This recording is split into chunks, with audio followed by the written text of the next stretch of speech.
Lektion 1: Digitale Ablenkung. Hallo Anna, ist dir aufgefallen, wie viel Zeit die Leute heutzutage mit ihren Handys verbringen? Hallo John, ja, es ist ziemlich umwerfend. Es scheint, als ob alle vor ihren Bildschirmen kleben. Was ist Ihre Meinung nach der Auslöser dafür? Ich denke, dass soziale Medien eine große Rolle spielen. Die Menschen möchten in Verbindung bleiben und auf dem Laufenden bleiben, weshalb es schwierig ist, den Hörer aus der Hand zu legen. Hilf. Und bei so vielen verfügbaren Inhalten kann es leicht passieren, dass man beim Scrollen durch Feeds den Überblick über die Zeit verliert. Rechts. Ich habe gelesen, dass der durchschnittliche Mensch mehr als 3 Stunden am Tag am Telefon verbringt. Das ist ein erheblicher Zeitaufwand. Das ist es wirklich. Manchmal frage ich mich, ob es unsere persönlichen Interaktionen beeinflusst. Sind Ihnen Veränderungen im Sozialverhalten aufgefallen? Ja, auf jeden Fall. Menschen scheinen oft mehr mit ihren Geräten beschäftigt zu sein als untereinander, selbst in sozialen Netzwerken. Das ist besorgniserregend. Es bringt mich dazu, darüber nachzudenken, wie wir bedeutungsvollere Gespräche fördern können. Vielleicht könnten wir bei Zusammenkünften telefonfreie Zeiten festlegen. Es könnte allen helfen, sich darauf zu konzentrieren, miteinander in Kontakt zu treten. Das ist eine tolle Idee. Es könnte zu tiefer gehenden Gesprächen und gemeinsamen Erfahrungen führen. Hast du so etwas schon probiert? Ich habe. Bei einem kürzlichen Abendessen mit Freunden legten wir unsere Telefone in einen Korb. Es war einer der besten Abende. Das klingt wunderbar. Es ist erstaunlich, wie viel mehr man den Moment ohne Ablenkung genießen kann. Genau. Ich denke, wir alle sollten ein Gleichgewicht zwischen unserem digitalen Leben und realen Interaktionen finden.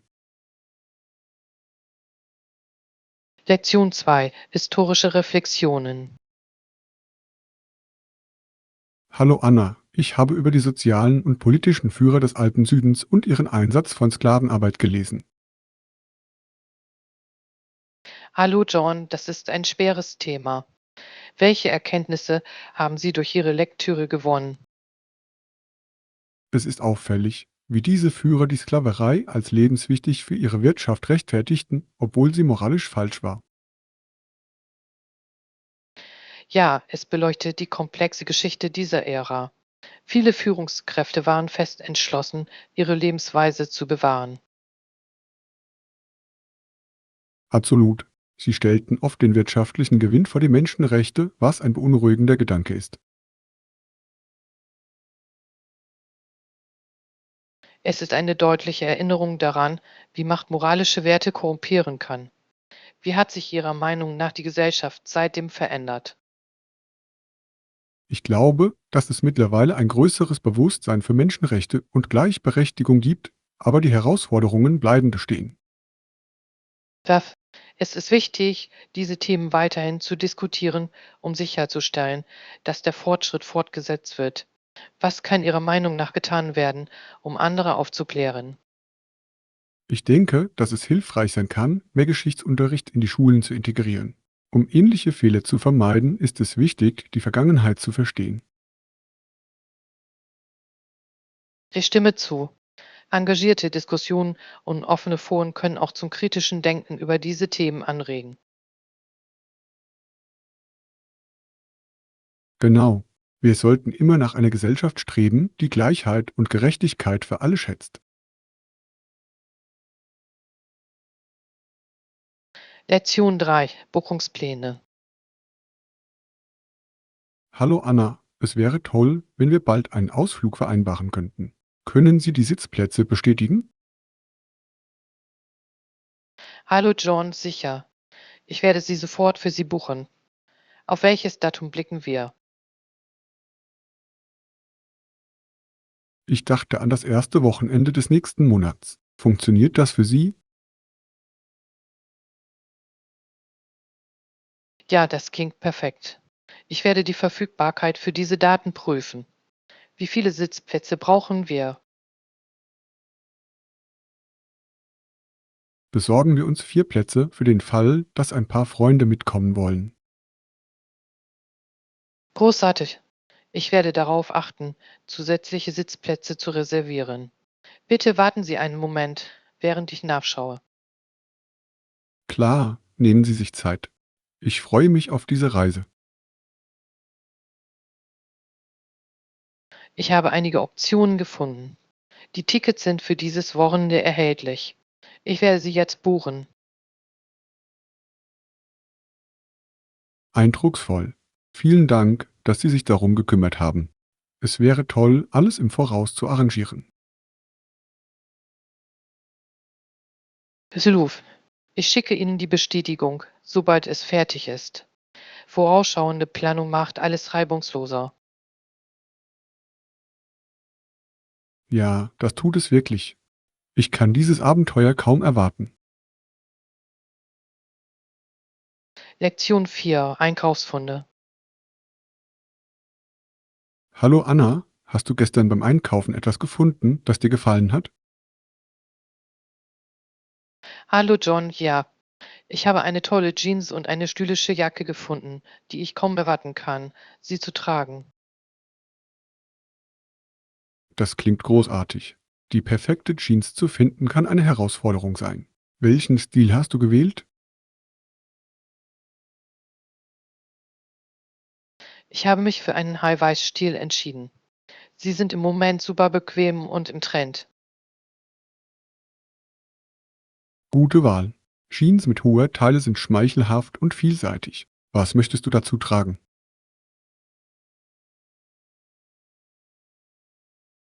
Ich denke darüber nach, sie für einen lässigen Look mit einem einfachen weißen T-Shirt und meiner neuen Jacke zu kombinieren.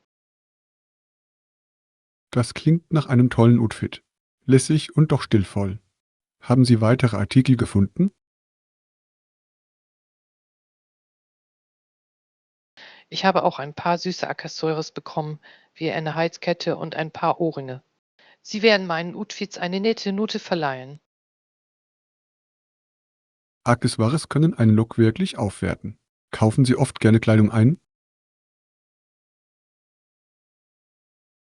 Du, es macht Spaß, verschiedene Stile zu erkunden und Stücke zu finden, die meine Persönlichkeit zum Ausdruck bringen. Das kann ich sehen. Es ist jedes Mal wie ein kleines Abenteuer, wenn Sie einkaufen gehen. Vielleicht muss ich das nächste Mal dabei sein. Lektion 5: Verkehrssicherheit. Hallo Anna, ich habe in letzter Zeit über die Verkehrssicherheit nachgedacht, insbesondere im Hinblick auf Radfahrer und Fußgänger. Hallo John, das ist ein wichtiges Thema. Ich glaube, dass alle Verkehrsteilnehmer die Regeln befolgen sollten, um die Sicherheit aller zu gewährleisten. Absolut. Ich denke zum Beispiel, dass Radfahrer an Zebrastreifen den Fußgängern Vorrang gewähren sollten. Es ist sinnvoll, der Sicherheit Priorität einzuräumen. Ja, das tut es. Fußkinder sind oft gefährdeter, daher ist es von entscheidender Bedeutung, ihnen Vorfahrt zu gewähren. Was halten Sie von Radwegen? Radwege sind eine tolle Idee. Sie tragen dazu bei, Radfahrer von Fahrzeugen und Fußgängern zu trennen und verringern so das Unfallrisiko. Ja, wenn Radfahrern eigene Fahrspuren zur Verfügung stehen, regt das mehr Menschen dazu an, Fahrrad zu fahren, was gut für die Umwelt ist. Das stimmt. Außerdem kann es dazu beitragen, Verkehrsstaus zu reduzieren. Sind Ihnen in Ihrer Region Veränderungen in Bezug auf Radwege aufgefallen? Ja, tatsächlich. Sie haben damit begonnen, mehr Radwege in meiner Nachbarschaft einzurichten, was ich fantastisch finde. Das ist toll zu hören. Es fördert einen gesünderen Lebensstil und fördert einen umweltfreundlichen Transport. Definitiv. Aber ich denke auch, dass Fahrer Verantwortung übernehmen müssen. Sie sollten die Verkehrsregeln genauso befolgen wie Autofahrer. Ich stimme zu. Aufklärung über Verkehrssicherheit sowohl für Radfahrer als auch für Autofahrer ist unerlässlich. Es trägt dazu bei, eine sicherere Umgebung für alle zu schaffen. Lektion 6: Sport in Kanada. Hi Anna, wusstest du, dass Lacrosse eine der ältesten Sportarten Kanadas ist? Hallo John, ja, es ist faszinierend, wie tief Lacrosse in der kanadischen Kultur verwurzelt ist. Was wissen Sie sonst noch darüber? Ich habe gelesen, dass es im ganzen Land verschiedene Ligen gibt, auch Profiligen. Es wird geschätzt, dass die Beteiligung recht hoch ist.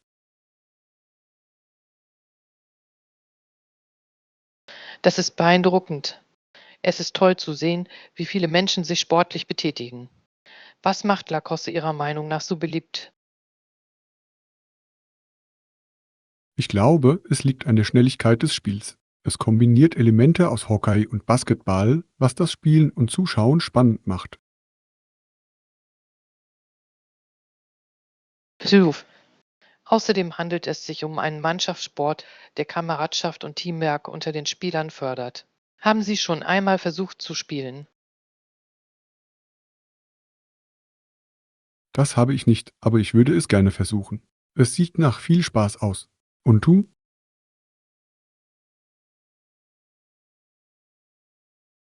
Ich habe in der Schule ein bisschen gespielt und es war aufregend. Die Strategie ist wirklich fesselnd. Das klingt nach einer erstaunlichen Erfahrung. Denken Sie, dass mehr Schulen Lacrosse als Sport anbieten sollten? Definitiv.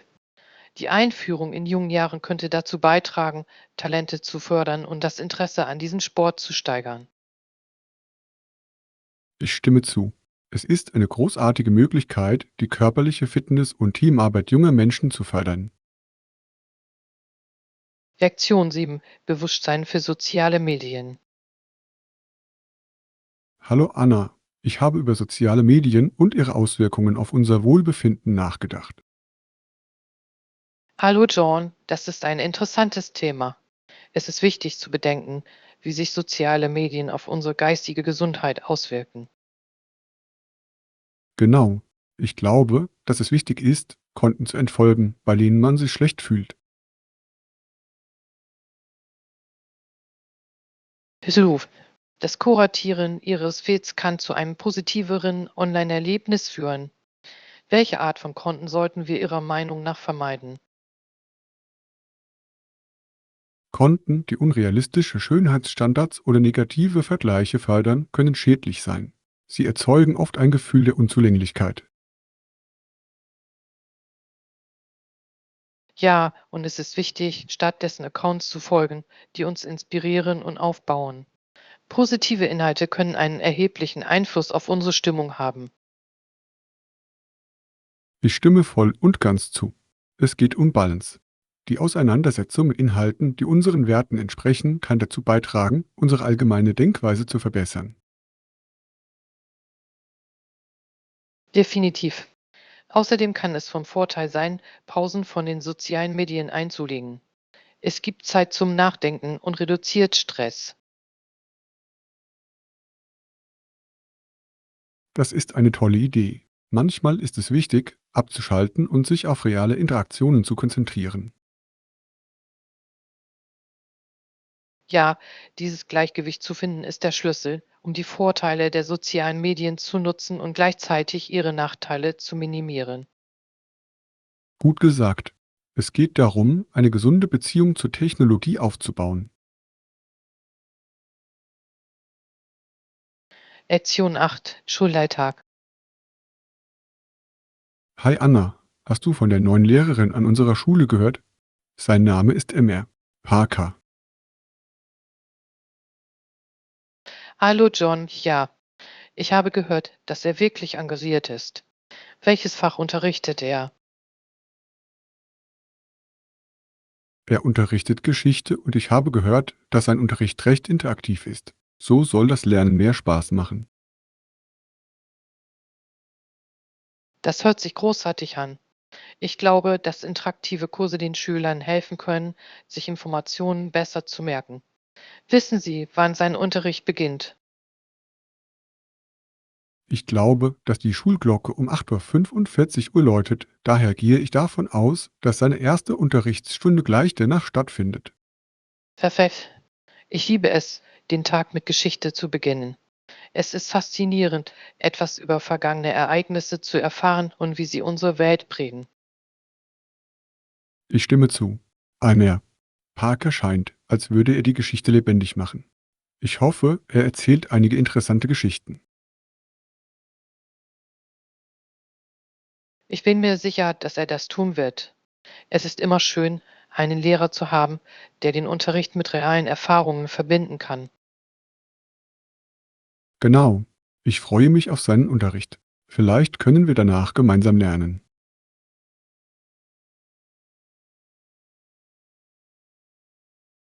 Lektion 9: Thanksgiving-Traditionen. Morgen, Anna, da Thanksgiving vor der Tür steht, habe ich über die Traditionen nachgedacht. Hallo John. Thanksgiving ist so ein wunderbarer Feiertag. Was ist dein Lieblingsteil? Ich liebe das Essen, besonders den Kürbiskuchen. Wussten Sie, dass es aus einem großen orangefarbenen Gemüse hergestellt wird, das auf dem Boden wächst? Tja, ich finde, Kürbisse sind so vielseitig. Neben Kuchen können sie auch in Suppen und sogar Brot verwendet werden. Absolut. Es ist erstaunlich, wie viele Gerichte aus nur einem Gemüse entstehen können. Helfen Sie beim Kochen?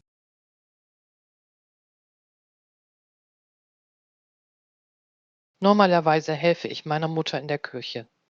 Es macht Spaß, Kontakte zu knüpfen und neue Rezepte zu lernen. Das hört sich großartig an. Gemeinsames Kochen kann bleibende Erinnerungen schaffen. Haben Sie spezielle Familienrezepte? Ja, die Füllung meiner Großmutter ist ein Familienfavorit. Es ist voller Kräuter und Gewürze. Was ist mit dir? Meine Familie hat ein Geheimrezept für Preiselbeersauke, die dem Essen eine schöne Säure verleiht. Lektion 10: Smart Shopping. Hallo Anna, ich habe eine Liste mit Dingen erstellt, die ich diese Woche kaufen muss. Ich möchte organisiert sein. Hallo John, das ist ein kluger Schachzug. Was steht auf Ihrer Liste? Ich brauche ein paar Lebensmittel, ein paar Bücher und vielleicht ein neues Paar Schuhe. Klingt nach einer abgerundeten Liste. Gibt es noch etwas, das Sie kaufen müssen? Nicht wirklich, ich glaube, ich bin für diese Woche fertig. Ich mag es, die Dinge einfach zu halten. Das ist eine gute Strategie. Eine fokussierte Liste kann Zeit und Geld sparen. Genau. Ich versuche Impulskäufe zu vermeiden. Sie können sich wirklich summieren. Ich höre dich. Die Einhaltung eines Buckets ist unerlässlich. Habt ihr Tipps für smartes Einkaufen? Ich empfehle, Preise zu vergleichen und nach Angeboten zu suchen. Es kann einen großen Unterschied machen. Voller Raff. Ich nutze auch gerne Shopping-Apps, die Rabatte und Angebote anzeigen. Das ist eine fantastische Idee. Technologie kann uns wirklich dabei helfen, beim Einkaufen Geld zu sparen. Lektion 11: Aktiv bleiben. Hallo Anna, ich habe über die Vorteile gelesen, die es hat, aktiv zu bleiben. Es hilft wirklich, Fettleibigkeit vorzubeugen und ein gesundes Gewicht zu halten. Hallo John, das macht Sinn. Regelmäßige Bewegung kann nicht nur die körperliche Gesundheit, sondern auch das geistige Wohlbefinden verbessern.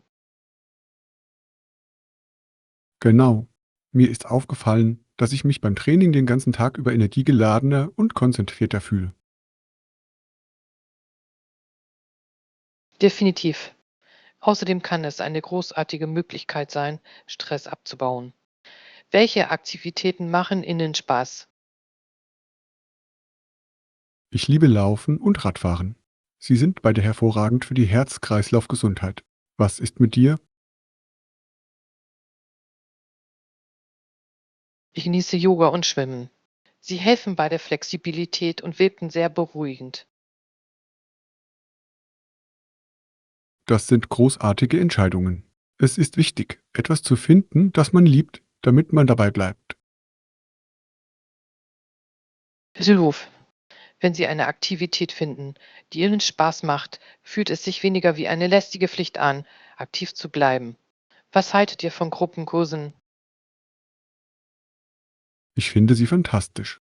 Sie können sie motivieren und ein Gemeinschaftsgefühl schaffen. Tja, außerdem lernt man neue Leute kennen, die ähnliche Interessen haben. Genau. Es ist eine Win-Win-Situation. Gemeinsam aktiv zu bleiben, kann das Erlebnis noch angenehmer machen.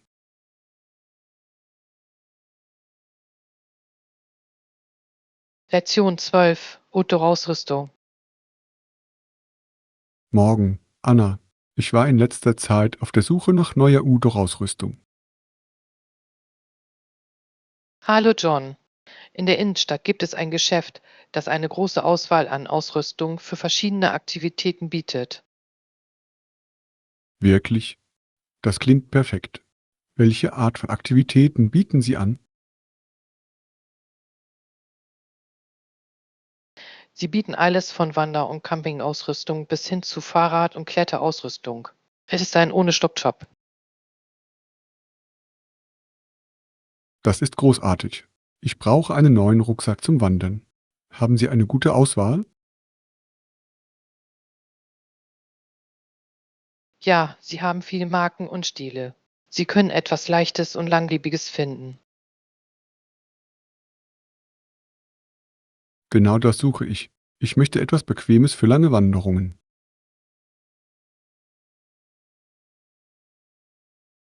Das solltest du dir unbedingt anschauen.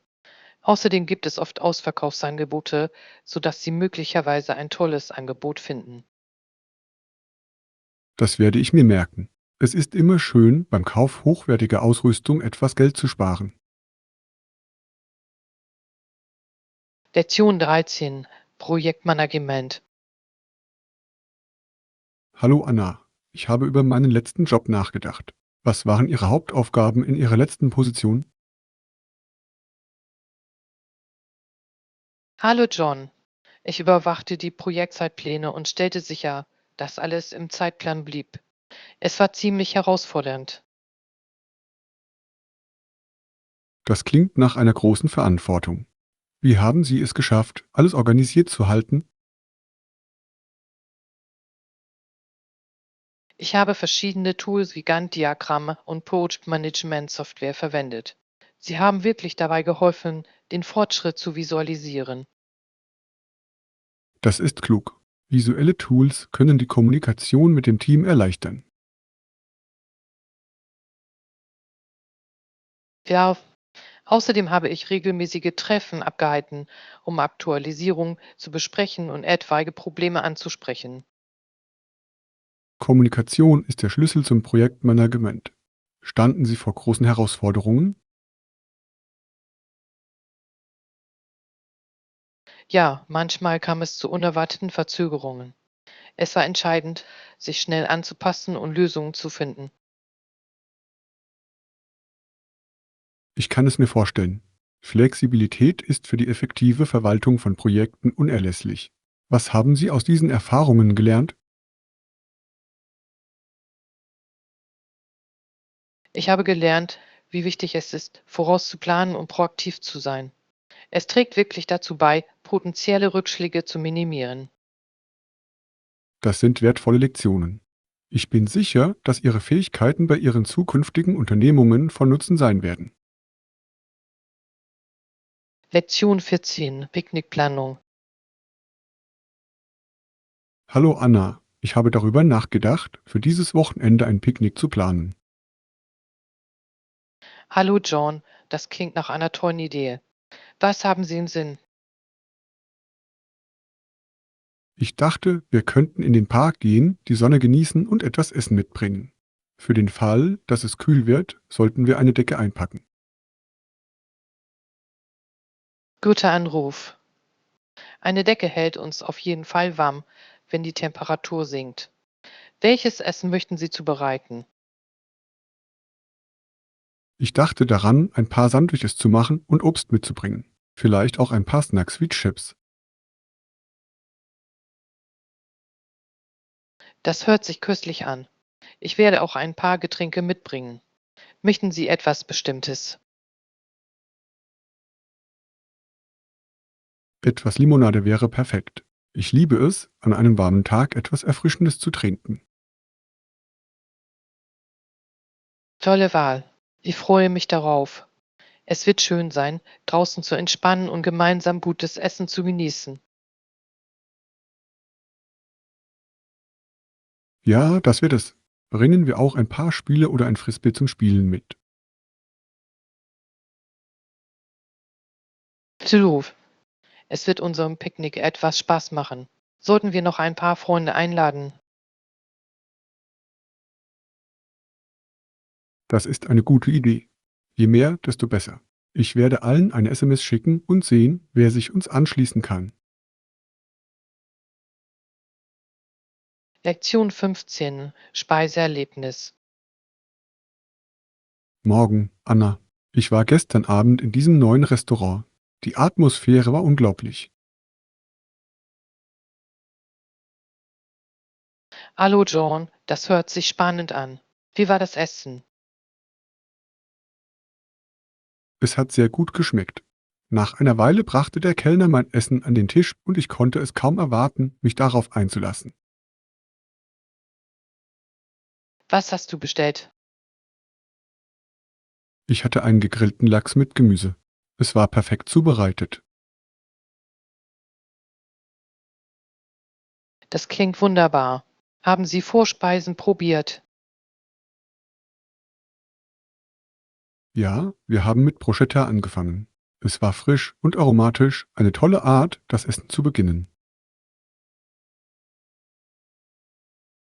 Ich liebe Bruschetta. Gab es einen Nachtisch? Das haben sie. Wir teilten uns einen Schokoladenlavakuchen und es war himmlisch. Wäre ein perfekter Abschluss eines guten Essens. Wie war der Service? Der Service war ausgezeichnet. Das Personal war aufmerksam und freundlich, was das Erlebnis noch besser machte. Lektion 16. Kleidung einkaufen. Hallo Anna, ich suche ein neues Shirt für die kommende Party. Hallo John, hast du einen bestimmten Stil im Sinn? Vielleicht einer von denen, die sowohl für ungezwungene als auch für formelle Anlässe gut geeignet sind. Das klingt vielseitig. Bevorzugen Sie bestimmte Farben? Ich dachte an etwas in Blau. Es ist eine meiner Lieblingsfarben und steht mir großartig. Blau ist eine tolle Wahl. Es ist sowohl stilvoll als auch klassisch. Hast du schon in irgendwelchen Geschäften nachgeschaut? Noch nicht, aber in der Innenstadt gibt es ein Geschäft, das normalerweise eine gute Auswahl hat. Da solltest du unbedingt hingehen. Sie haben oft Unikate, die Sie anderswo nicht finden. Ich werde dieses Wochenende einen Ausflug machen. Vielleicht können wir zusammen hingehen und uns gegenseitig bei der Kleiderauswahl helfen. Das hört sich lustig an. Ich könnte auch ein paar neue Outfits gebrauchen. Außerdem macht Einkaufen mit Freunden immer mehr Spaß. Genau. Lasst uns einen Plan machen und gemeinsam ein paar tolle Sachen finden. Lektion 17. Passion Refresh. Hallo Anna, ich dachte, es wäre vielleicht an der Zeit, unsere Garderobe aufzufrischen. Lasst uns unseren Einkaufstag planen. Hallo John, das hört sich spannend an. Ich könnte auf jeden Fall ein paar neue Klamotten gebrauchen. Was haben Sie im Sinn? Vielleicht könnten wir mit ein paar Basics wie T-Shirts und Jeans beginnen. Es ist immer gut, sie zu haben. Beruf. Mit Klassikern kann man nie etwas falsch machen. Möchten Sie sich den neuen Laden in der Innenstadt ansehen? Ja, ich habe gehört, dass es verschiedene Stile und Größen gibt. Es könnte der perfekte Ort für uns sein. Tolle Idee.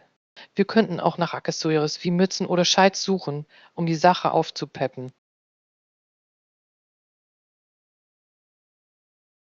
Ich liebe das. Accessoires können ein Outfit wirklich verändern. An welche Farben denken Sie?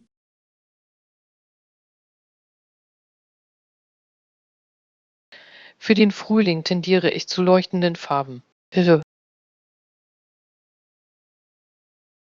Ich denke, ich bleibe bei neutralen Tönen, bin aber hier und da für einen Farbtupfer offen. Das ist ein kluger Ansatz. Es ist gut, eine Mischung zu haben. Sollten wir eine Liste mit dem machen, was wir brauchen, bevor wir gehen. Definitiv. Eine Liste hilft uns, organisiert und konzentriert zu bleiben. Treffen wir uns dieses Wochenende. Lektion 18. Gesundheitsbedenken. Morgen, Anna. Mir geht es in letzter Zeit schlecht. Ich habe anhaltenden Husten und hohes Fieber.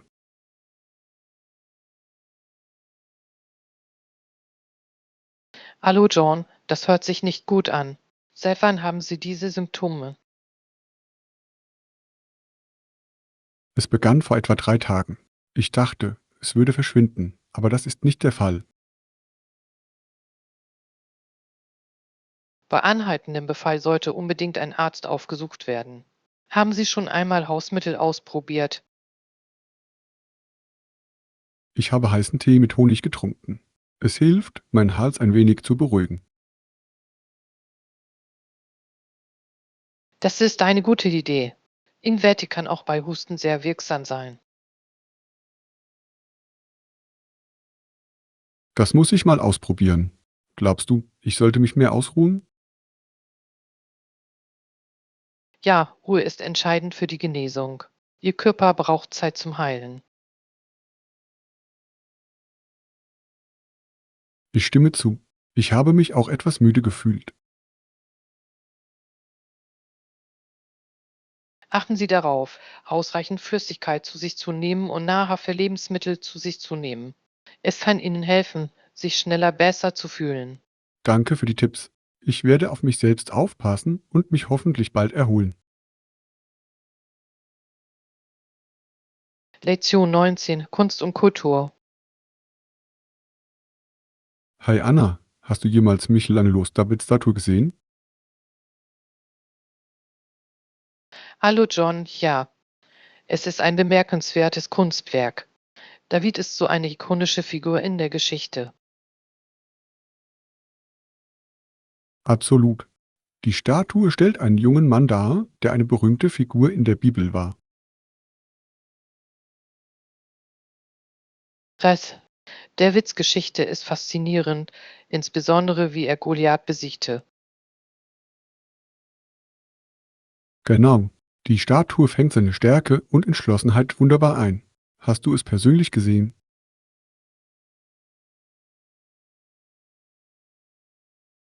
Ich habe, es war atemberaubend, die Details aus der Nähe zu sehen. Die Handwerkskunst ist außergewöhnlich. Ich kann es mir nur vorstellen. Ich habe Bilder gesehen, aber es muss eine andere Erfahrung gewesen sein, dort zu sein. Definitiv. Die Größe der Statue ist beeindruckend und man kann die Kunstfertigkeit wirklich schätzen. Ich würde die Galerie gerne eines Tages besuchen. Kunst wie diese spricht wirklich die menschliche Erfahrung an. Lektion 20. Den Park erkunden. Hi Anna, hast du schon von dem neuen Park in der Innenstadt gehört? Hallo John, ja, ich habe gehört, dass es wunderschöne Gärten und Wanderwege gibt. Wie hoch ist der Eintrittspreis? Eigentlich ist der Eintritt in den Park frei. Wir mussten uns nur im Besucherzentrum anmelden. Das ist fantastisch. Kostenlose Parks sind eine großartige Möglichkeit, die Natur zu genießen, ohne Geld auszugeben. Genau. Wir können dort den ganzen Tag mit Erkunden und Entspannen verbringen. Möchtest du es dieses Wochenende ausprobieren? Ich würde gerne. Wir könnten ein Picknick einpacken und das Mittagessen im Park genießen. Tolle Idee. Ich kann Sandwiches und Snacks mitbringen. Was ist mit Getränken?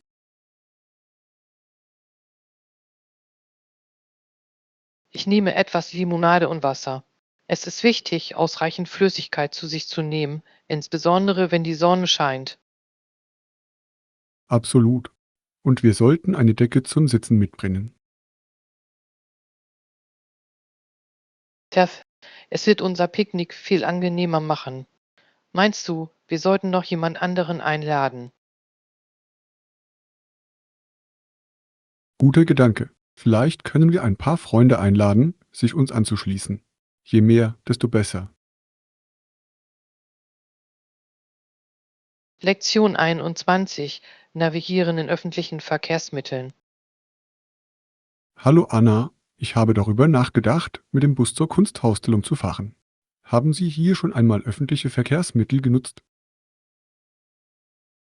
Hallo John, ja, das habe ich. Es ist ziemlich praktisch. Woher wissen Sie, wo Sie aussteigen müssen? Normalerweise zähle ich die Anzahl der Stopps oder bitte den Fahrer um Hilfe. So ist es einfacher.